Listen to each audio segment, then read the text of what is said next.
Hi, this is Dan, and today we're doing a review of the Medieval Town Square. This is a LEGO Icons Medieval set. It has 3,304 pieces. It came with 8 minifigures, and 6 of them had new torso prints exclusively for this set. However, some of those torso prints can be found on the LEGO online pad wall.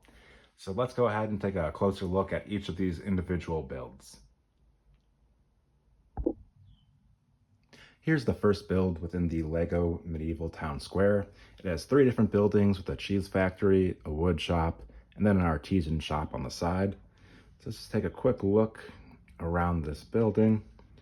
You can see it's kind of nice for the cheese factory in the backyard. They've got a goat back here as well as a squirrel and a couple of small trees as well. And then on the side of the artisan shop, there's like a little beehive over here as well as a small garden. So now let's take a look at each of these buildings individually.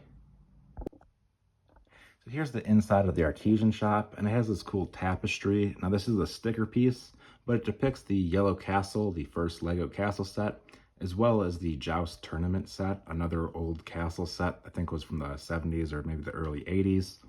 And then back here you can see there's some like yarn or whatever they use to make the tapestries.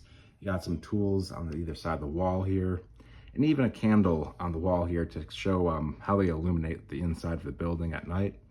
And what's interesting is over here, there's even like a little medieval type stove where you got some fire pieces underneath this gray arch that you can't really see on camera. And then you got that fry pan on top of the stove top. And now let's take a look at the outside of this building in a little more detail. So this artisan shop does have the Tudor style design to it, with these primarily white blocks with the black plate going through it to give that Tudor design. And it has this really cool textured roof style. I'm not sure what these pieces are called, what LEGO calls them, but they give a really great looking roof design for these old medieval buildings that would use like thatched roofs. And then also you got some nice windows, some ignits in this dark reddish color that just give this building a little more appeal. And then once again, as I said, you got this little beehive and a small garden outside of this. So now let's move on to the wood workshop here in the center. So in the center is the wood workshop. It has a pretty nice design. It's a 2-level building. On the base here, you can see they got a couple of torches out front to illuminate the front of the building.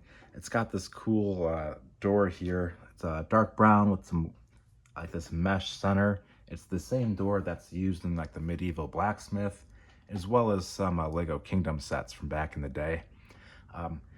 The front of this building, it does have a play feature on it. On the side here, there's these 3 little, I don't know, buttons more or less. This one on the back will lower and raise this wheel so they can lift heavy items up and then swing it into the wood shop. The one little stud next to it will lock this wheel in place so it doesn't drop down. And then as we come around to the side, you can see there's this last one that will drop a trap door that allows the minifigures to get up top. But we'll take a look at that in a second. Also on the side here, you can see these small windows with these 1x2 tile on the sides of the windows that act as shutters.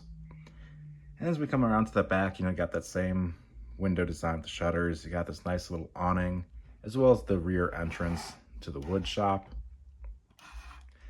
And as we come around to the side there, once again, you've got that similar design.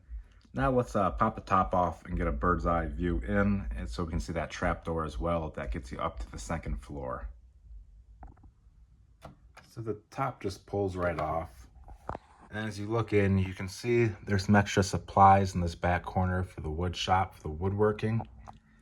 And then is this little switch here, you can turn it, and it drops that trap door down, which, let's take a look there. You can see the ladder, and this last bit of the ladder, whoops, will swing down so the minifigures can get up to that 2nd level. And the 2nd level, actually, it does come off as well to make it a little bit easier. And then you can see main level of the workshop. And they've got these studded tiles there, so you can kind of add some features into it from over here, from the mini build. So you can kind of stick things down there and kind of place it as you like. So now let's move on to the final building of this build, the cheese factory over here. So the cheese factory also has the Tudor design build to it. It's a different color than the artisan shop, but it is the Tudor style build again. And it has a similar roof to the wood shop where it's mainly tile, but it does have some design elements added to it, as well as a chimney there with some smoke coming out the top. So now let's pop the top. You can take a look in. You can see there's a little cat in the center going after the milk in the pail. And then there's a bunch of cheese over here on the side, as well as some cheese being made over there with a little chair in the corner. And then outside of the cheese factory, you can see the set comes with a goat, and it's drinking from this little water container. I'm not really sure what those were called, as well as a squirrel getting a drink of water as well. And as we come to the front of the shop one more time, there's a sticker element indicating that this is a cheese shop, and it has this newer style door that can swing open and closed, kind of similar but different from the door on the woodworking shop. So now let's move on to the next main build within this set. The next main build in this set is the Broken Axe Inn, the Tax Collector's Home, as well as the Watchtower over here. This build within this set, it's a pretty smaller build, but I actually really do like it. There's a lot of detail within it. This Broken Axe Inn, some people complained about the color, but I actually kind of like it. I like the olive green and this, I think it's light or dark nougat color. I'm not sure which one it is, but it does look pretty good. However, there are people that swapped out this color for brown to give it a little bit more of that Tudor design home look, that even though it has it currently, but it makes it pop out look a little bit better. These are sticker pieces here for these window shutters, as well as another sticker piece here indicating that the Black Axe Inn serves food. And if you look at the main entrance down here, I like the detail with these windows. You got some palisade bricks, as well as some masonry bricks on the bottom, and then all these nice 1x1 rounded or partially rounded tiles that makes the entryway into the inn, as well as another solid door that is the same one that the woodworking shop had to get you into the Broken Axe Inn. As we come around back, there's another Tudor style design home, but it's a different color than all the other ones, this one being red and black. And what I do like about both these buildings, they both have these cool textured design roofs that just add a lot to the set and a lot of detail, and just makes it look really cool. As well as you got this walkway up here to get to the top of the tower, as well as into the tax collector's room. And then this also hinges open, but because there's only two buildings, it opens up a little bit better and gives you an easier look in, as well as this part of the roof does pop off. So up here in the inn, you've got the bedroom, a small table in the back here, and there is a letter up here that's a little hard to see. Let's see if we can get the camera up there. And you can see that letter on the desk. And that letter, it has, I believe it was the Black Knight's seal on it. And then this letter over here has the Black Falcon's seal on it. As we come over here into the kitchen, it's actually really well detailed. You've got a whole baked chicken hanging on the wall. There's a lobster, some freshly baked bread.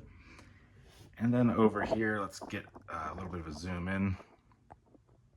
You can see there's a little wood pile here to get this wood burning stove going so you can cook your food on it. And now let's drop down, to this main level of the Broken Axe Inn. You can shut that door. You can see there's actually a key in it. And then in the inn, there's a loot. There's a game of chess for the medieval townspeople to either play the games or play the loot, as well as this barrel of mead or ale for the villagers to drink after a long day's work. As we come over to this other side here on the main level, it's a little hard to tell what's going on here. It looks like it's partially an artisan shop. It looks like they might be painting a shield on the wall. And the instruction booklet says these are all just little splatters of paint on the ground. But at the same time, as you look in this back corner of the room, there is an anvil here, as well as like a shield hanging on the wall, as and a hammer for doing a little light blacksmith work. And up here, there's another sticker piece, and I believe that's the Black Knight depicted within that sticker piece. Most of the sticker pieces within this set are Easter egg references to other castle sets from the past. I do like how they did that. Because if they did printed elements, they wouldn't have been able to do as many printed elements, and we just wouldn't get as much. And then finally over here, we've got the tax collector's room. It has a small brick built door to get in and out.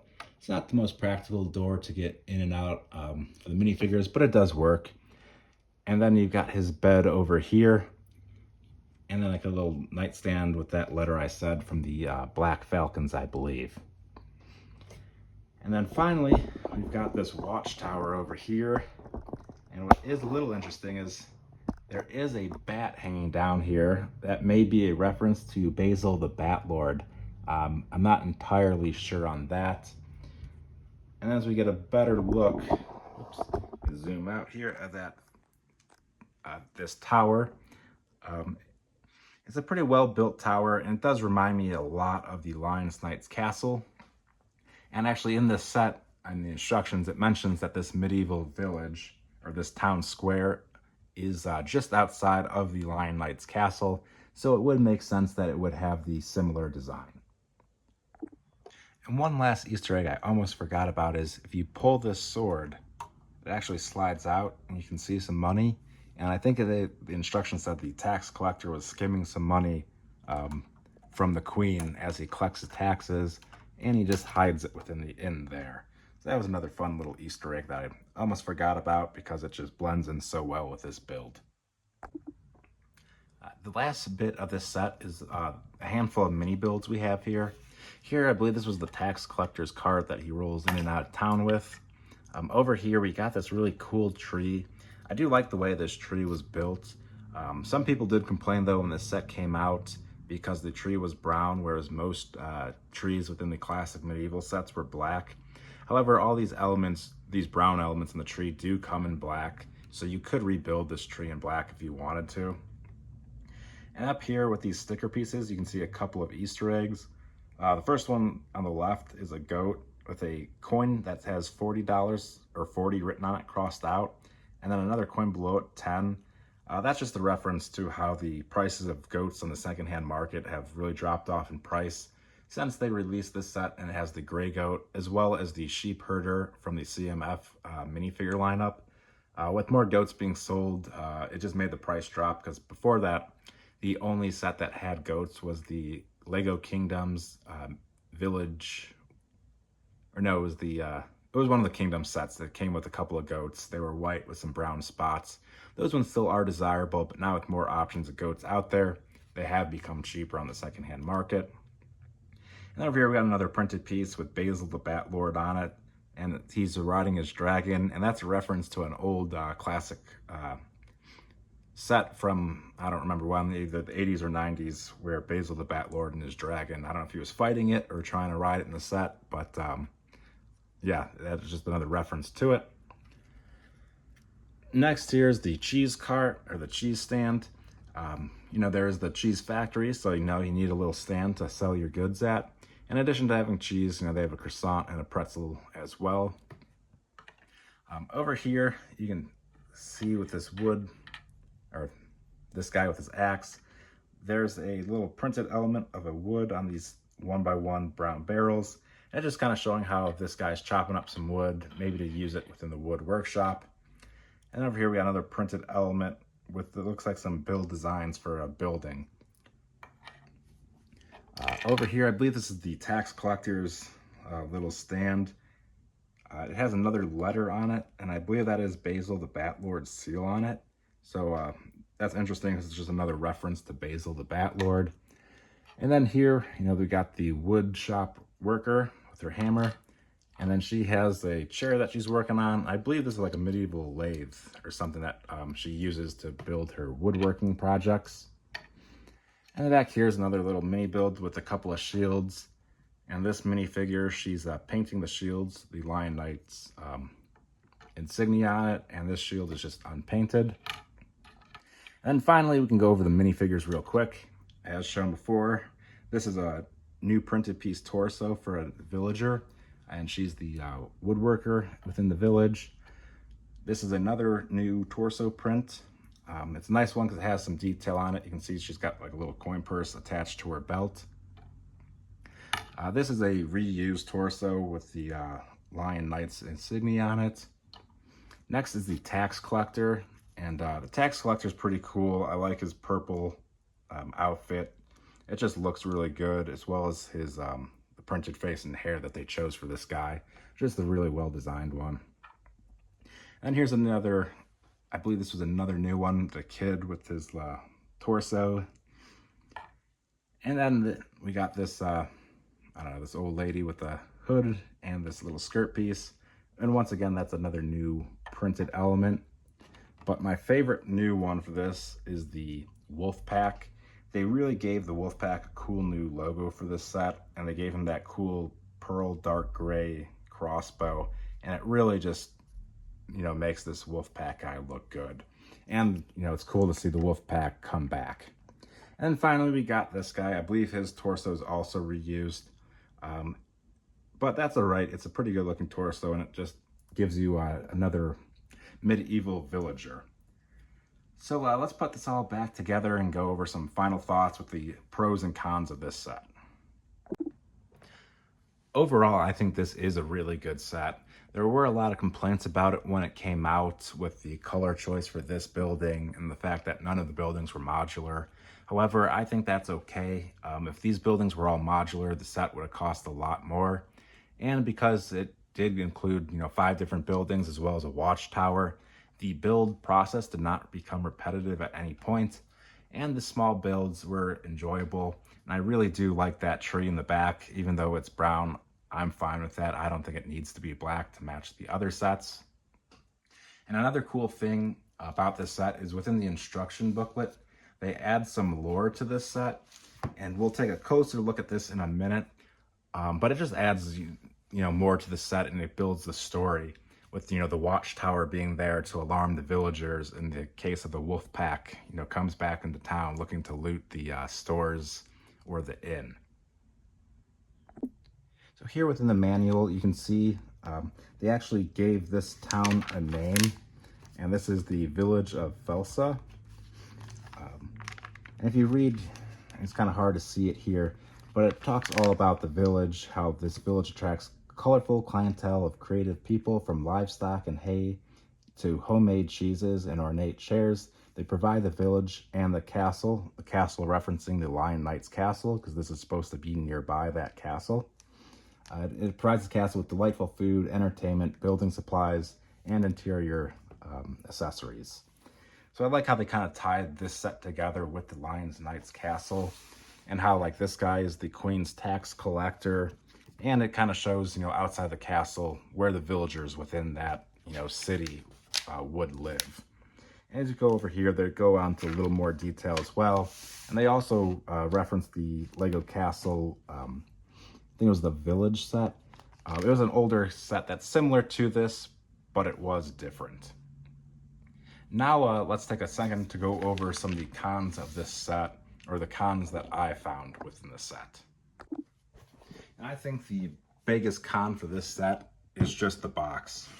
The black icons background kind of just makes it look boring, and it doesn't give a lot of life to the set. As I said, the set's great. We get 6 new medieval peasant or town villagers, which can add a lot of life to this set, as well as if you want to make like a Lego city for the medieval era. This set adds a lot of great minifigures that you can add to it. But as I said, this box just doesn't do the set justice. Because overall, it's a great looking set. And if you were to put it into a Lego city, a medieval city, it would look good, especially next to the Lion Knights castle. Thanks for watching. If you have any comments, leave it below. And please like and subscribe if you like this video. Thanks. Bye.